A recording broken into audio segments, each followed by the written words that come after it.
welcome. Thank you for being here. Commend you for your growth and exploration. There's so much learning to be had from venturing into new things, new ideas, new ways of being. So today I'd like to speak to something that is very important to me and I feel is important to all of us because we are socialized, relational beings. And that is the concept or the structure of relational maturity. And how do we find ourselves to be mature in relationship to self, in relationship to ideas, in relationship to our partners, to our loved ones, in relationship to the world. And beyond that, how do we become sexually mature? How do we become emotionally mature, cognitively mature, intellectually mature? Oh, broken glass. So, what I wish to propose to you today is something quite simple, but can be actually quite profound as well. And that is self-awareness. Now, I'm not necessarily referring to that self-awareness that is grand, that is cosmically connected, although that definitely has a place in our lives and in our consciousness, in our understanding of the world. But I'm referring to an awareness that is just a little bit more simple, a little bit more basic, just bringing it back into the body, bringing it back into the self that moves through the physical world. And it's interesting, we grow up, many of us having a zest for life, an infinite curiosity. I know when I was younger, I had a curiosity about life that was profound. And sometimes through society, through externalized cultural norms, through externalized values impressed upon us or imprinted upon us, we lose our connection to that self, that connection to the self that simply yearns to express and experience whatever is of great importance to self. So we look at self-awareness as a tool, as a technology even, that grants us access into the infinite chasms of our being, into our own potentiality, and ultimately a tool that can make us happy, that can allow us to experience fulfillment and meaning in life. See, one of the grandest experiences we can have is that experience of significance. But we struggle to feel significant when we are not living our truth. And we become disorientated and disconnected in our relationship to self and in our relationship to others. And hence we move through life in an immature manner. And this isn't comparable to an immaturity that is, be careful with my words here. It's an immaturity that is selfish, that is self-absorbed. It's an immaturity that doesn't understand self. So how does this come about? And without getting too complex and too far down the rabbit hole, that is neuroscience, that is relationships, that is behavioural science, it's important to understand that as we are young, as we are children, during our formative years, we are exposed to so much information, so many different experiences. And many of us, not all of us, but many of us, we experience disharmony in our relationships or in the relationships that we experience as that to our primary caregivers. And again, when we look at social norms and social culture and what happens in the world outside of us, sometimes it's a distortion of what is truth. So when we're looking at sacred sexuality, if we look at pornography, for example, many of us are influenced by pornography. And pornography is not it's not a truthful, honest representation of what two people connecting are or is. Now, there's nothing wrong with having wild sex. There's nothing wrong with connecting to another in your own way. But what pornography does, it distorts what intimate connection is, and it distorts our view of how we relate to ourselves and to others. Now, think for a moment as we are growing up, as we're forming our ideas of the world around us, as our behaviours are beginning to take a set in our bodies, and our ideas are forming our philosophies, our models of reality. We have to be very mindful of what we are influenced by And sometimes as a child, we don't have that control. We don't have that mastery over self.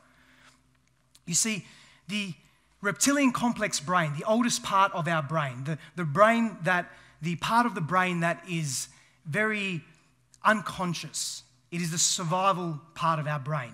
It absorbs all of the information in our world. Now, what then interprets that information is our prefrontal cortex, the newest part of our brain.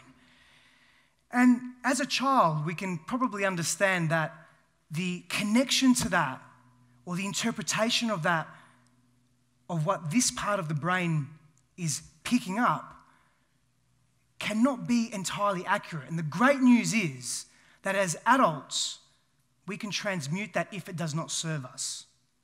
So the more self-aware we become, the more connected we become to ourselves and what we truly desire and what we truly want. So asking key questions about who we are, what our preferences are in life, what our highest values are, what are the most important experiences to us. Many of us go through life and we don't ask these questions of ourselves. We just move with the tides of life. We move with culture. We move with what we are told to be or to do. And maybe perhaps some of you, I know I have in my past, I've related to others and related to myself in a manner that doesn't really serve my core truth. I've related in a way that I think may be right, but it's out of alignment for me. And like many of us, we learn the difficult way. Again, nothing wrong with that, but it causes a lot of pain along our journey. So what we can do is we can begin to ask ourselves, is the way that I'm sexually relating to myself and to others, is this who I wish to be? Is this how I wish to embody my truth? We can ask, when I'm responding to a difficult situation, a challenging situation, am I behaving emotionally how my ideal self would wish to behave right now? And that's a starting point, is just asking questions of self. We don't need to complicate things. See, we are complex beings. We are highly intelligent beings on many different layers. We're multi-dimensional beings. And with that complexity per se comes a fantastic and elaborate ability to do. And we have to be mindful of that. So, who can we be that serves our path and serves others in the most profound way possible? There's a concept I call selfish selflessness. And it allows us to look at ourselves in two ways. Simultaneously, they run parallel to each other. So first of all, every action we take, any movement we make through the world, any decisions we make, any intention we hold within our hearts, within our minds, within our being, we look at that intention and we ask, is this intention or is this action that I'm about to take or this thought or this feeling that I'm embodying, does it serve me? Does it serve my highest calling? Now, we don't just leave it there. We simultaneously ask, is it also going to serve others? Is it going to serve the growth and the evolution of others? I'm a big believer that one of our greatest reasons for being here on this earth is growth and expansion. To evolve our ideas, our ways of being, to take ourselves from perhaps a stagnant state or perhaps a state of being that does not serve us, maybe a closed state of being, one that is entrenched in fear, that is constricted, that is limiting, into a more expanded state of being, one that is open, one that is courageous, one that looks at life with a curiosity and absorbs everything that's coming in with respect and reverence. Being selfish and being selfless at the same time allows us to look at life differently and allows us to evaluate our behaviors, not only from a place of the brain or neuroscience, beyond that, from a place of, does this align with my highest values? Is the way that I'm behaving relationally, sexually, emotionally, psychologically, spiritually, does it really, really, truly, deeply align with the core of who I am, with my core models of reality, with my belief systems, with my highest values? And we get into relationships And what happens is, and I mentioned that our complex brain, that stores that information in our body. That stores the way we think the world should be in our body. And then, when we are triggered by a particular event in our environment, we behave unconsciously according to that model of reality. So if we've been a witness to violence or abuse during our formative years in that hypnagogic state where everything is just absorbed unconsciously and taken for gospel, then we will pursue that in our intimate relationships with self and with others. So sometimes we ask, why is this relationship not working? I consciously want a relationship that is loving, that is caring, that is nurturing, that is deep, that is communicative, that is transparent, that is honest. But I'm getting abuse, I'm receiving violence, I'm receiving aberrance, there's tension, there's conflict. Why is this occurring? Because we don't make the unconscious conscious. And that's the power of self-awareness. And again, I'm not speaking to a cosmically bound, unified consciousness. That's important, but we have to start a little bit below that, just to begin with. It grants us an opportunity to go deeper within self and begin to align our actions and our experiences with what is most important to us. And there's some really simple tools that we can engage in, that we can embody to assist us in maintaining a more open mind. The first is asking questions of self. Just being curious about life. Being curious about how we choose to behave, who we choose to be. The next is movement. Literally just that. Movement. Move for 45 to 60 minutes a day. It is not only good for us physiologically, but it's good for our brain health. The cocktail of neurochemicals that are released that influence our emotional being place us in a state of openness, of receiving, not in a state of constriction and restriction and closedness. Is that a word, closeness? It is now. Yeah? It is now. I hope so. And it allows us to be more open to a new way of being, maybe a way that doesn't serve us. Perhaps to behave in a way that once did serve us, but no longer, because we have a greater level of awareness. There's a buzzword, meditation. I'm sure we've all heard of it. Hands up who's heard of the word meditation. Yeah. So meditation, but rather a practice of stillness and silence and retrospection, is key for releasing tension in the body and in the mind. Third is novel learning. Learn new things. It stimulates our brain in such a way that, again, allows us to move in open states of being instead of constricted, closed states of being. Observe the unconscious. Make the unconscious conscious in your life. And the way you begin to relate to yourself, to ideas, to beliefs, to people, to your partner, the way you think about sex, the way you think about your body, the way you think about your own ideas, the way you choose to present yourself in the world will change. In psychology, there's something called shadow work. And it's not a journey for the faint-hearted. It's deep, it's progressive, it's challenging, it's painful, but it is fucking liberating. It releases us from what controls us in the unconscious realm of being. And the way we begin to relate to other people becomes more conscious, becomes more aware. We are masters of our faculties, the spiritual, the emotional, the physical, the psychological. We begin to grow in that space. We learn that life isn't just about movement, unconscious movement, following the crowd, but rather life can be a deeply enriching experience. And the more we know about ourselves, our preferences, our likes, our dislikes, the more we gain from life. So many, and I'll speak from a perspective of men for a moment. So many men move, and I'm sure it's for women and men, for all of us. We move through life not knowing what we really want. We're too scared to experiment. We're too scared to express ourselves, our feelings. We're too scared to be vulnerable because we leave ourselves open. We're told that's dangerous. Systemically, unconsciously and consciously, we're told it's not healthy to be vulnerable. You expose yourself, you leave yourself open to being hurt. But what happens is the more we retract in our true essence of our expression, the less of ourselves we become, the further away we move from the core of our truth. You know, very few of us, maybe in this day and age a little bit different, when I was growing up, sexual expression was repressed. And that affects the way we move in intimate relationships, the way we treat others and treat ourselves in intimate relationship.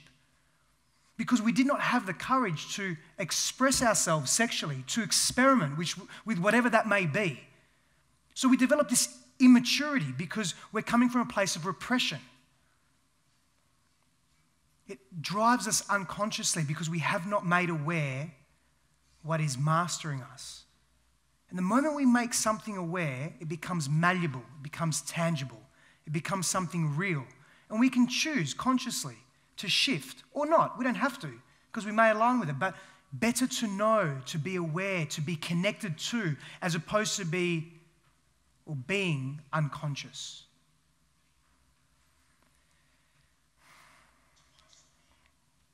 The most important thing in life is you. If you lose that connection with self, if you don't allow yourself to express yourself fully, if you don't allow yourself to step into your authentic power, and authenticity is another buzzword, but authenticity is this. This is the way I define authenticity. When you gain clarity on who you are inside, so your belief systems, your models of reality, your thought patterns, your emotional states, your feeling body, your spiritual ideas of the world, the way you feel about yourself. When you take that and then you act and you behave in alignment with that, that's being authentic. And that is powerful, not an autocratic controlling power, an authentic, beautiful, liberating power. And can you imagine every human being moving through the world with that ethos, moving through the world in that way? Actually being able to connect and be vulnerable with self and with those that we love. So literally imagine that for a moment. What would the world be like? The world's a beautiful place right now. The world's also a precarious place in many respects. But we learn through that and we grow through that. Connection is key, but we cannot connect to others if we cannot communicate consciously with ourselves, and we cannot communicate consciously with ourselves unless we move with an intention towards knowing self, towards being open, transparent, fluid with self, towards having a very clear understanding of who we wish to be in life. We lose our ability to connect with people, but importantly, to connect to ourselves. We don't know what we want. So I'd love you to do an exercise, if you don't mind. And it's going to entail you partnering up. So what I want you to do, if you're just on your own, just sit next to someone and face them, please.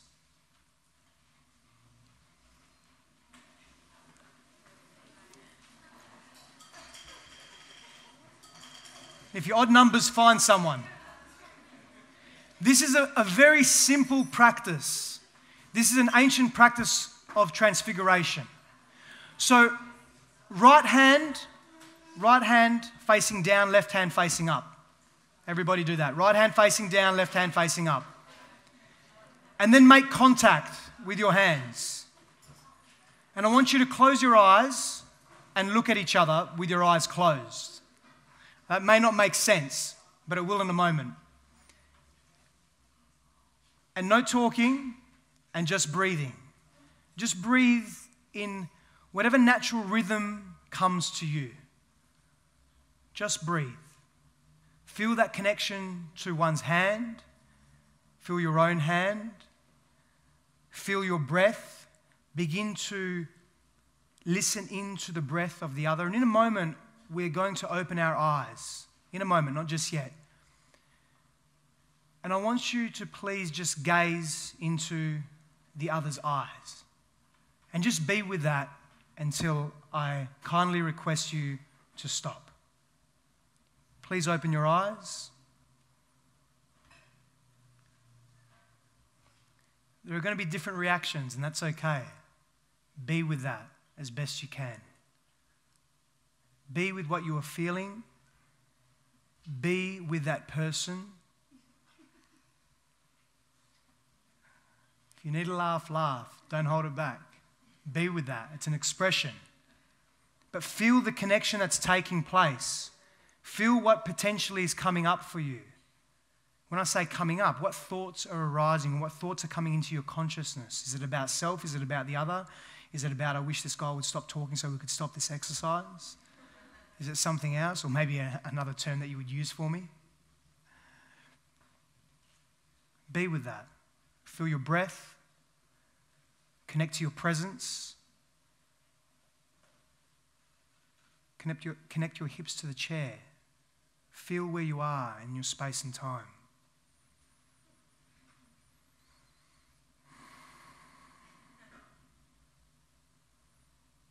Allow yourself to be present to the person that you're with. Allow yourself to be present to your own magnificence. Magnificence does not occur unless we are connected to ourselves. Magnificence is significance and meaning. These lay the foundations for happiness, genuine happiness in our lives.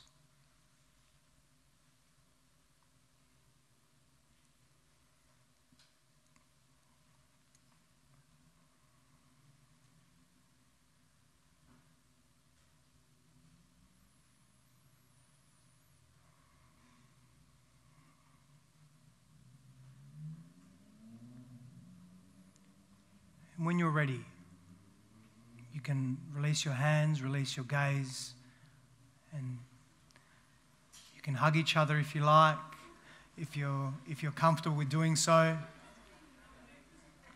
And just come back to being into the room and be present, please.